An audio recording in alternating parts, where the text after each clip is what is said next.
We are starting with Dr. Susmita's talk. She is an associate professor of Department of Chemistry, University of Calicut. She secured her PhD in 2010 from University of Hyderabad. She did her PhD under the guidance of Professor E.D. Jemmis. She has several research visits abroad. Among that, few are in Philips University, Marburg, Germany, Fouquet Institute for Fundamental Chemistry, Kyoto University, Japan, and Technical University, Munich, Germany. Her major research areas are the detailed molecular level understanding of structure and mechanism of complex molecular and biomolecular systems by molecular dynamic simulations and quantum mechanical and molecular mechanical calculations. She bagged several awards. Few of them are European Molecular Biology Organization Short-Term Fellowship in 2018, Inspire Faculty Award in 2013, DSC Fast Track Young Scientist Award in 2011. Moreover, she is the All India top 20% in CSIR UGC JRF 2004 and qualified for SPM examinations. And she is a member of CRSI, Chemical Research Society of India, and Indian Science Congress. So, over to you, Dr. Susmita. Thank you. I think I'm audible. Thank you, Dr. Animal, for the introduction, and to the organizer for giving me this opportunity to come here and give a talk. And at the outset, what I want to say is that I was present in the first EFCS. So I were kind of following this how this college is doing and organizing this, which is, I think, has increased the bar of organizing conference in this area. Okay, so with this I will start. So good afternoon to all, and as you can see, there are many languages which is popping up on this. And some of you will be able to read the languages, some of you will be able to identify Malayalam. Now, language it's really a powerful tool, isn't it? What we do all the time, we are talking, communicating, either verbally or non-verbally. So language is something that is very essential towards understanding. And if we take an example of any particular language, like we are speaking, everybody is in English, we have 26 alphabets, right? With the 26 alphabets, what we can do, we can arrange those alphabets in a particular compositions that makes a word. If we arrange them in a different kind of composition, the word will not have a meaning. To have a meaningful word or to have a meaning, we need a particular specific order in which we can put those alphabets. Now from the alphabets, from this, we have to have specific sequence of this particular words to get a sentence. So when I talk in a sentence, then I get the entire meaning of what I say. So how it is correlated?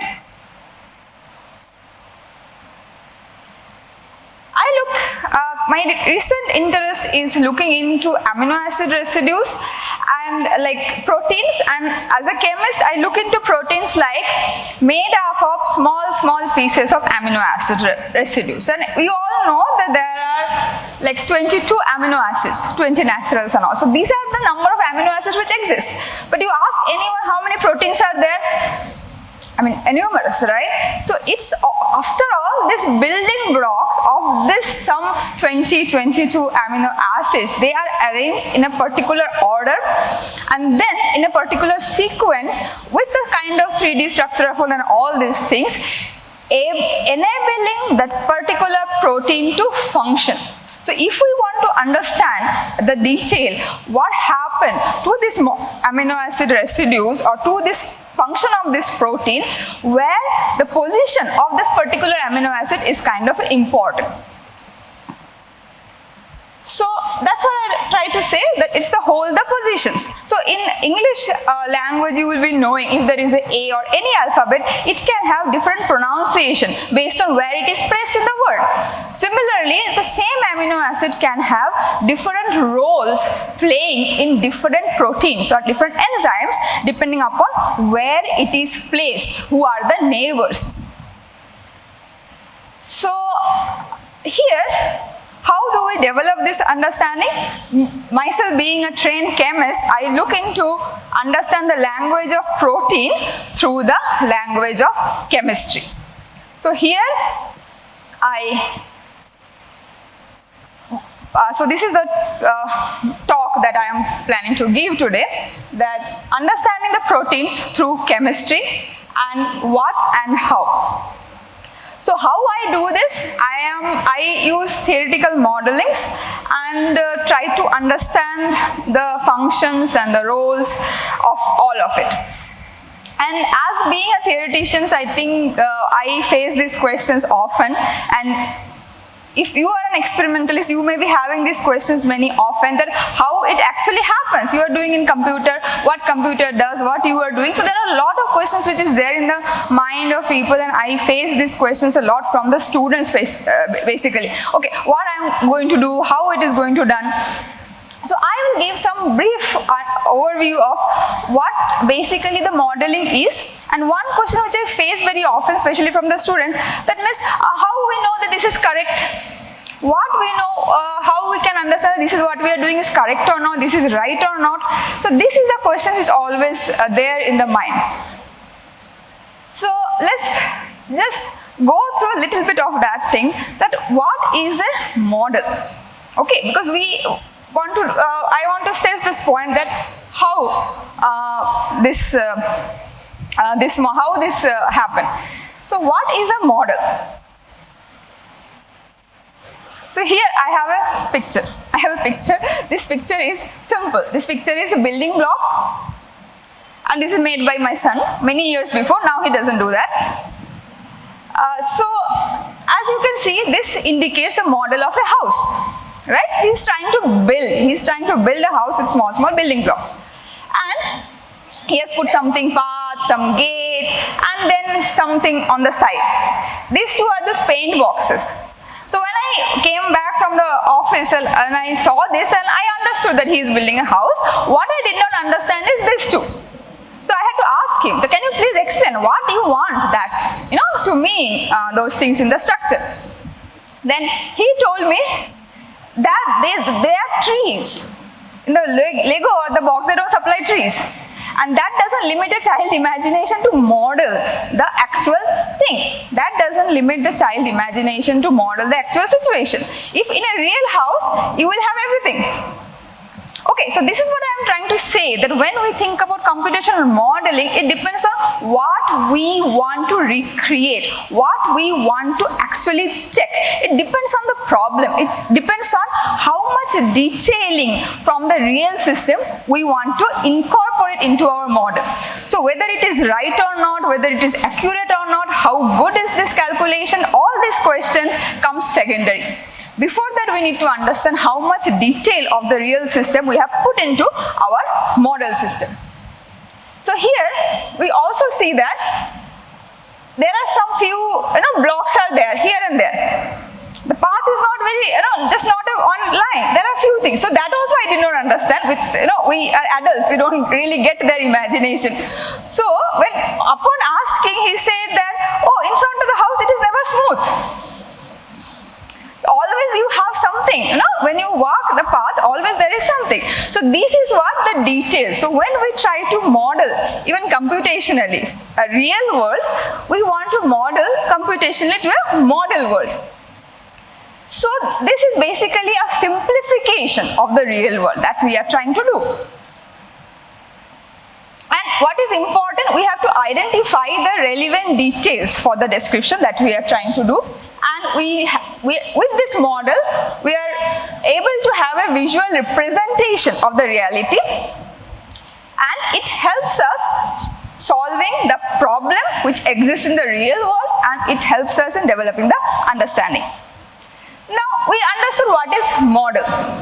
right? We understood what is model. We understood that we need a model because we want to solve a problem. Now I'll give you another problem, very simple one to work around thought process so that we understand this question that whether the model is good or bad. This is a question always I face. Imagine a balloon, and then if we have this room, so if I ask this question that how many balloons do you need to fill this room? And immediately if you have to give a quick answer, what will you do? You will have a rough imagination, right? You are going to guess. But how are you going to guess it? Now, if I just go back to think, what are the steps happening in our mind to guess it? What we are trying to do roughly is that we are trying to find out the volume of this room. We are calculating volume of each balloon. We are imagining, we are dividing by it, and we are going to the number. So that's what the process which goes behind. So that's what the modeling process does. That's what computation does. So how we can do it better way? How we can do it better way? We can build a model. We can build this calculations running. So then the question comes, so what are the factors I'm going to add in when I'm trying to calculate this volume of this room and volume of this balloon? And the accuracy of the model or the effectiveness of the model and the effectiveness of the computational calculation all depends on these factors. So let's try to build a model, how to calculate the volume. For the room, we can consider as a box, cuboid kind of things. Straight, very simple, we can very easily calculate the volume. And for the balloon, we can think of it as a sphere or an ellipsoid. We can very easily find out the volume. But the question is that, and we can come up with the answer very easily. But the question is that going to be accurate? Is that going to be correct? If I ask, all of you will tell no, because this room is not a box, right? And the balloon is not a sphere. So the question immediately answer is that no, it is not going to be right. Now, listen carefully. So these are the things we will have. The room is not empty. So if currently in this situation we want to calculate how many number of balloons, we are supposedly trying to find out a subtract volume of all the persons sitting in the room from the volume of the room and then do the calculation. So this is what we call the parameters. These are the parameters that we require as an input to the theoretical calculations. So what are my parameters? So I'll give another simple example. Suppose someone asks, you are in a college, so sometimes you maybe having some party or something like that, and you want to surprise some of your teacher or any party, consider freshers will come or something, and you want to buy balloons to fill this room, and you want to get that money from your head of the department. That is your problem, okay? So what is your problem? I want to have an estimate how much money I need to collect. So for that, you really don't have to subtract the volume of the people, because you need a rough guess whether I am going to collect 1,000 rupees or I am going to collect 5,000 rupees. That is enough. So for answering that question, we do not need so much detailed parameter to be there in the computation calculation. But at the same time, if the question is something like that, there are so many people are there, and some additional 10 people are entering, and the room is filled with balloon. And the question is that if additional 10 people are entering into the room, how many balloons will go out of the room and create disturbance to the people? So you have to know how much area you have to make free for that. If that is the question, or that is the problem you want to address theoretically, you definitely need to consider all the parameters. You have to be much more exact in calculating the volume. Definitely that makes the computation or calculation difficult, but at the same time, that is what you need. So what I try to basically trying to tell that, when you are trying to do this, how much money I need, I can easily afford the overestimation of the computed value. That really doesn't affect me. But the second case that I have given, like how much balloons will be going out of the room, in that case I cannot really sometimes afford overestimation or underestimation of the computation. So that's what I want to convey. The particular theory level or particular thing, we cannot say that this is right or this is wrong. It depends on what problem you want to solve. What is the problem in your hand? Or is your theory good enough to give answer to that particular problem? So what are the steps involved? So this is how modeling or computational modeling or everything that we are going to do. So we have a real world, then we design a model world by considering all these parameters. Then we calculate, take the data from there and we do the computations, and after that we take the answer, understand the model world first, and then do an interpretation on the real world. So that's what the question comes always, is a good model or bad model. I think I have already discussed about it. This is the purpose which drives the model, it's not the model by itself. And if we have less detail, it is inaccurate but easy to calculate and easy to interpret. But if I have more detail, it is accurate, but at the same time it is too complicated to calculate and difficult to interpret. So the basic is that we need to strike a proper balance between these two. And the real test for understanding is prediction. That's a thing. So whatever we are doing theoretically, we would like the prediction to be correct to the real world. This is another example of the same thing. So I'm just skipping this thing and directly coming into the biomolecules, which I am now interested to model. So 3D structure of biomolecules, if I want to model the information that we have with us, X-ray crystallography, but there are some conformational dynamics which is there, which it is not able to encounter. We can do many biomodeling simulations and try to understand the 3D biomolecular structure. And finally, understanding the function of that particular enzyme is one of the goals that I have in mind, and that is quite important for this. Now, what are the challenges in this case? We have large size and we have lot of environment. This is that kind of parameters. Do we take the parameters into calculation or not? And this all kind of the question arises whether this calculation is going to be right or it is wrong or it is accurate or not. And depending upon what I am trying to take, all these things increases. It can be time, it can be increases, system can be more complex, and so on and so forth.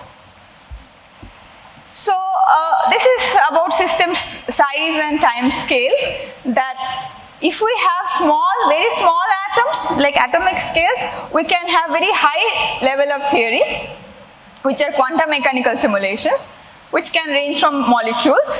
If we have proteins and so, we can have an all atom molecular dynamic simulations, and if they are very big system, the level of theory changes, they become coarse grained.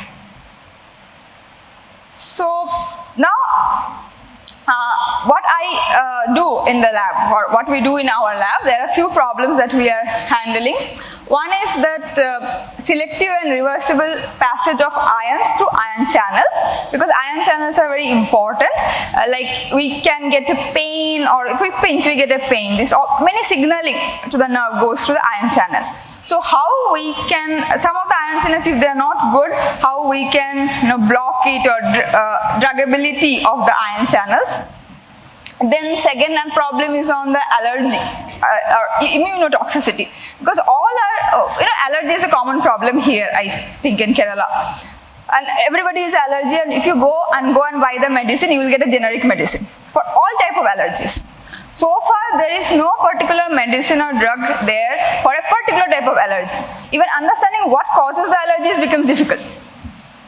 So here in this case, we are trying to understand some metal related allergy or metal hypersensitivity, that how one particular metal causes this allergy, but a similar type of metal does not cause that kind of allergy. And then we have a recent interest, that is enzymatic PET degradation and recycling. And I will be taking some time in discussing this project in detail. And also, if I have time, I will go through another one, which is about how different drug molecules are used, nucleotide analogs are used for SARS-CoV-2 inhibition. So let me go to this thing. So I'm not going through that because we all have already heard about this, plastics and all these things, whether it is good and bad. But we know that we need to have some kind of a sustainable process for plastic degradation and recycling. Now here, let us see the structure of the plastics. So when we see the structure of the plastic, these are the different type of grades are there. So these are the structures. Now, these are the 6 most common plastics they are there, and they are basically polymers. The monomers are there connected by some chemical bond, and we have a polymer. And out of this,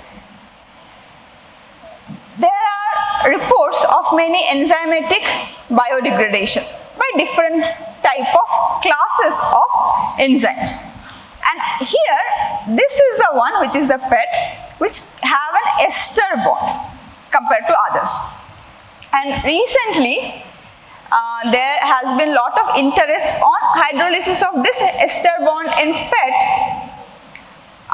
through enzymes called PETase in 2016, and that also was isolated the enzyme structural determination and the advantage is that. What is the advantage in this case? In this case, the advantage is that they break the bond, they cleave the bond, so of course the plastic gets degraded, but at the same time when these small monomers are cleaved, I can regenerate the monomers which can be again reused to build the polymer.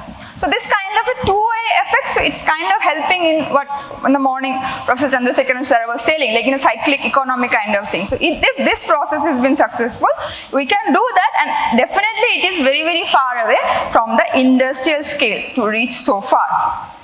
And what are the reason why it is not reaching to the industrial scales? So this is what I was talking about. This is the first report of this. The reason why it is not able to reach to the industrial scales, which is required for the degradation of plastic, is because it's low reactivity and low thermal stability. Today already we heard about this low thermal stability of many of the enzymes. But there are different ways one can increase the thermal stability of the enzyme without affecting the catalytic site. Now here, this is what it does. So this is the polymer. And if the enzyme acts on this, it will break the ester bond, and then we will get an acid, which is terephthalic acid, and after that, this bacteria again acts on this terephthalic acid to produce other CO2. So that's the bacteria as such does. Now, if we look into the case that if we can stop it, take only the enzyme and stop this at this particular stage, then we are not only degrading, we are also regenerating the monomer. Now, there are some other reports has come which is given here. And what we understand by the research which are going on, one understands that some of the mutations at this enzyme increases the activity. Now, why that increases the activity? The mutation means there is a 1 or 2 residue changes, not a whole lot of change.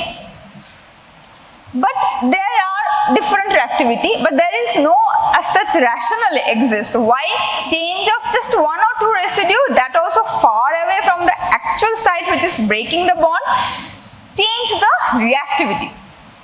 And what is the mechanism for doing this? So our work focuses on this rationale. Like we want to try to see how this far away mutations, which sometimes one can call like something like a butterfly effect and all, far away something changes, but my activity is also changing at the same time. So this is the general mechanism of the hydrolase. This is the ester bond. So we have this catalytic residues.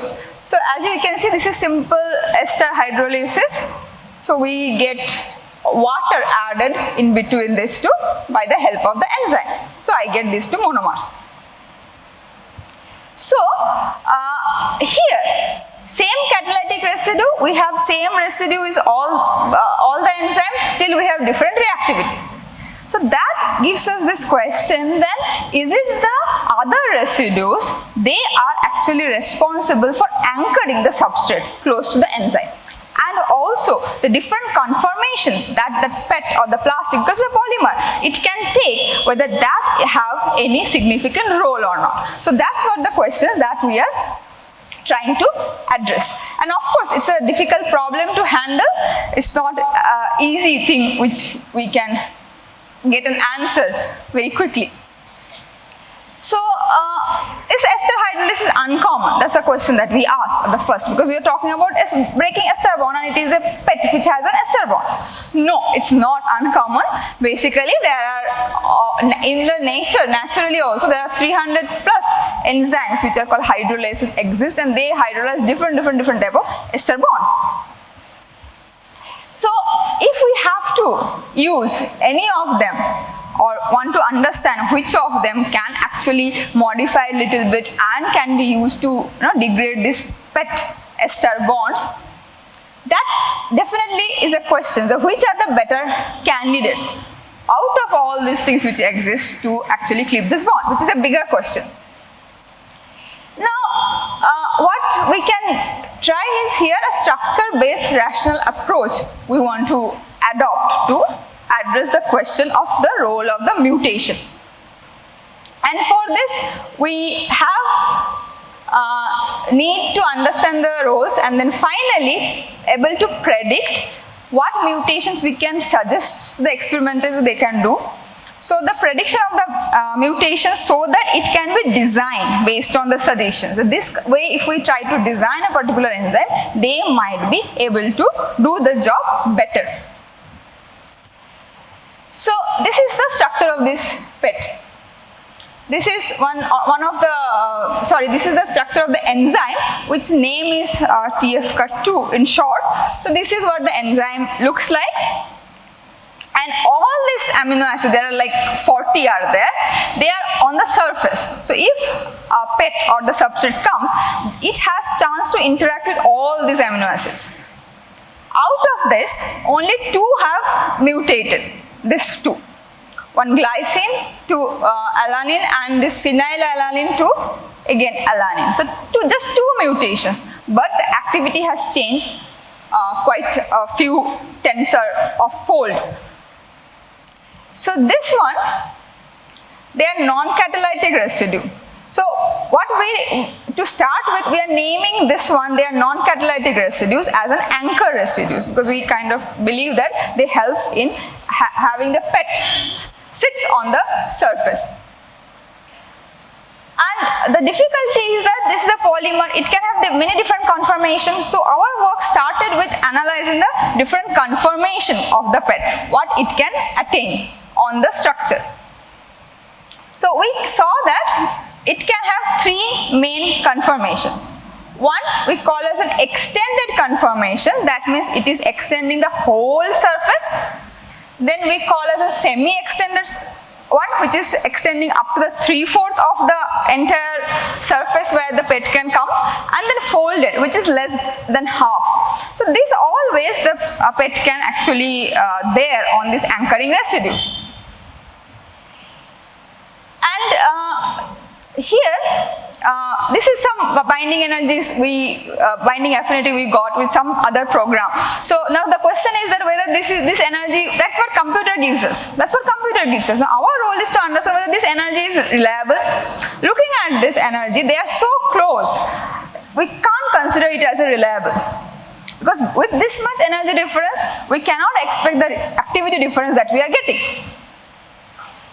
And it was suggested that previously that the extended conformers gives a better activity. So we have actually generated something close to 100 conformers on each proteins. So 100 PET conformers, and we try to understand that how the conformers behave, which conformers are interacting with amino acid residue. And what we understand, if it is a wild type, that means where mutation did not happen, which exists in the nature. Here, this goes like this. So once end of the PET interacts here, but after mutation, the end interacts there. And if you remember the previous structure, mutation did not happen here. Mutation happened somewhere here. but that mutation is changing the course of the binding of that particular PET onto the protein surface.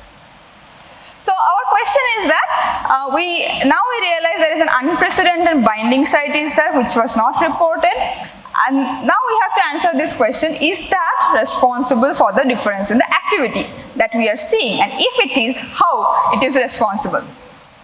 So we have this structure again, and we look into the surface, how the electrostatic potential looks like. They look very similar. So that means there is a possibility that PET can bind to both of these sites because they are basically similar. So then therefore what makes this alternate binding site more suitable for the double mutated? So here I had some movie, but probably I will skip this movies. The movies basically shows that when there is a protein surface is there and we have this long PET, it actually converts from all these three conformations, means it goes to the extended to folded and semi-folded conformation. So they have this lot of conformational changes happening on this surface. And what role does this mutated residues plays on this selectivity of this binding site? So here is some kind of an analysis which we call as a kind of clustering analysis. That means we're trying to see how many percentage of this conformer exists, how many percentage this conformer exists, and what are the binding energy of each of them. So here there is a color code. So red which is there, that means it is like a semi-extended form. So with the wild type where mutation did not happen, I can see as such everything is mostly red. That means semi-extend the conformation is most preferred. And here this binding energy also gives us by this analysis, which is about minus 38 kilocalorie. And when we look into the mutated ones, then you can see the color has been changed. The distribution of the color changes. So that means it clearly prefers some other binding site, which is this blue and yellow, somewhere yellow and mostly blue.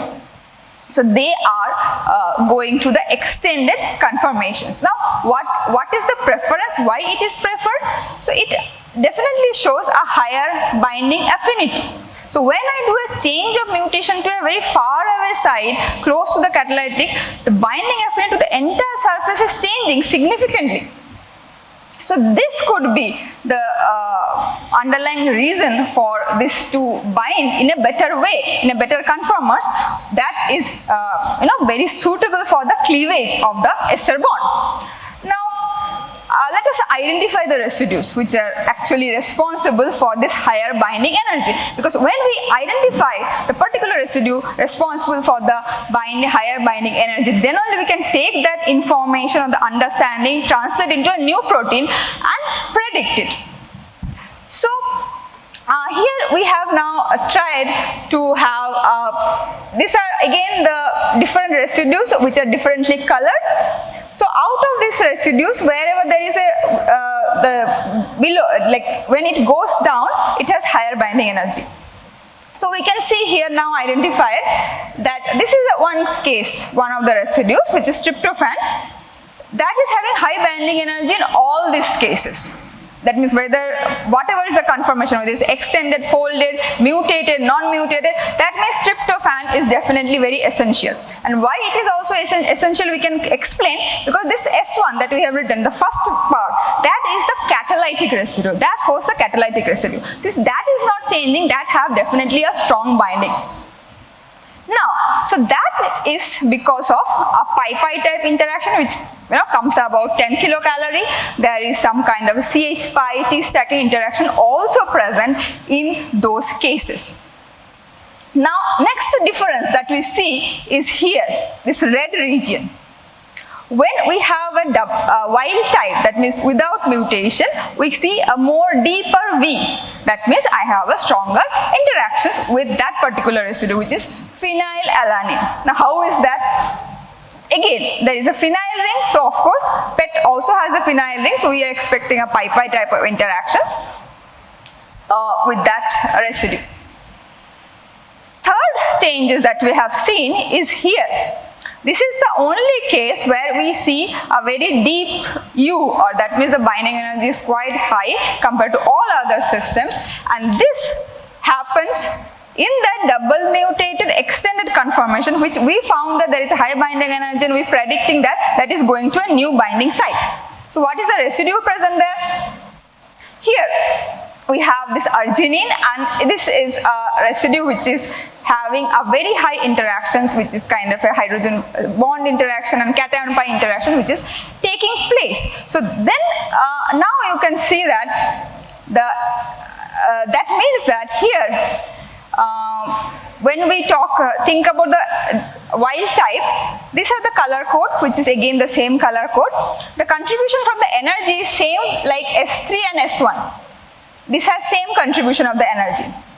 And when I go to the double mutated, the contribution is that the S4 prime, that means this value, this is much higher than the first one. So here it is like -10, something like that, and this is the S3. So these are kind of close by, but when I compare the double mutated, I am comparing 17 and 9 and 10. So clearly, so these are higher. So from there, what we realize is that, I'm just giving a brief overview. So if it is wild type, as I said that mostly it was red, that means it stops mostly there because of a strong interactions, pi-pi interaction present with the residue. But what happened is that this is stronger. This is stronger compared to this green interaction. Therefore, when the first one goes out after the cleaving of the bond, which is happening at the green residue, it has to overcome this interaction and then come to the catalytic portion to be able to cleave the next monomer. Now what happened in the double mutated? In case this is like a more of a linear structure because the interaction in this blue is higher and comparable to the green. So it is not folded, it's like this. And now when I cleave it, the energy of this one and this one is similar. So I do not have now the thermodynamic preference of the PET to hold it on a non-catalytic residue. So it can easily come here after the first cleavage to this side again and carry on, continue the cleavage one after another. So it's like supplying. The supply become easy because they are binding on different residues. So this is what basically we understood and we published this result, that it happening because of some mutation here, and I can now show that because of a small one amino acid residue change, so many things happens in the enzyme. I think I will stop at this because time is over. I'll just maybe go through the acknowledgement slide. That's better. Yeah, so my students, an acknowledgement to the funding and the institutes I have worked and the students from various places. And this is like our Department of Chemistry is hosting a conference 1, 2, 3. So please join us. Advertisement, and thank you very much for listening.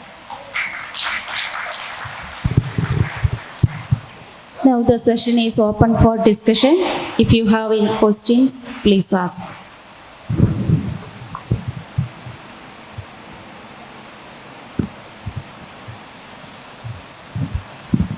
Very nice talk.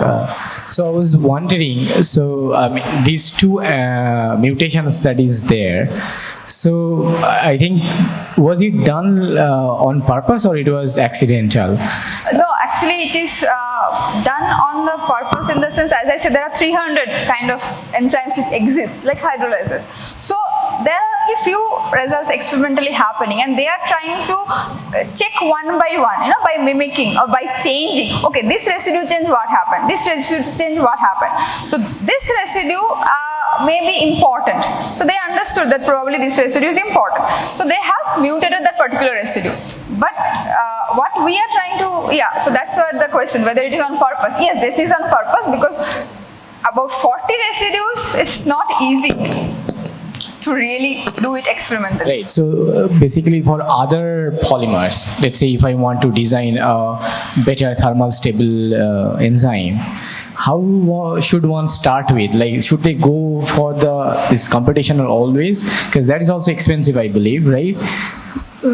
No, there is a one thing is there, because with this work, what I have in my mind, or what we can think about the futuristic computer, is that, as you said, of course, this itself actually took us 2 years to be very precise, because it's a very complex problem, but we already have some data, and in this case, probably machine learning can come into play. So that's what I'm looking in the future, because we already have many data sets on some known enzymes, known mutations. So we can have a kind of a data set and try to see if an unknown protein, unknown combinations I want to do, if that data fits. So their computation can really help. Oh, thank you. Your lecture gave me some thoughts. Therefore, I wanted to check some ideas with you as to what you react, how you react. Obviously, globally, there are a number of people looking at biodegradation of plastics. And a lot of species are being engineered and all that.